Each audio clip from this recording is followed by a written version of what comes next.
Okey bang, Assalamualaikum. Okey, Saya ni sekarang ni bang, saya punya laptop ni dia agak slow sikit lah kan.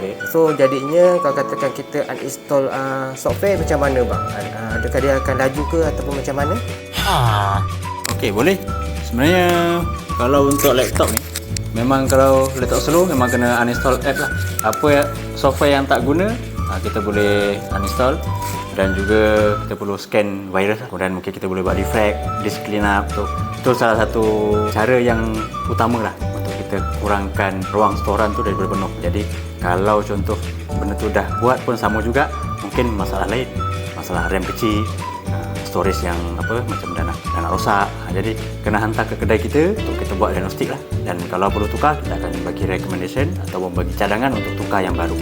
Jadi kalau nak datang ataupun kalau nak dapatkan perkhidmatan daripada kami, boleh datang ke kedai kami di Donate Karisma Komputer. Itu saja. Terima kasih. Jumpa saya Faizal dan juga Sim. Terima kasih.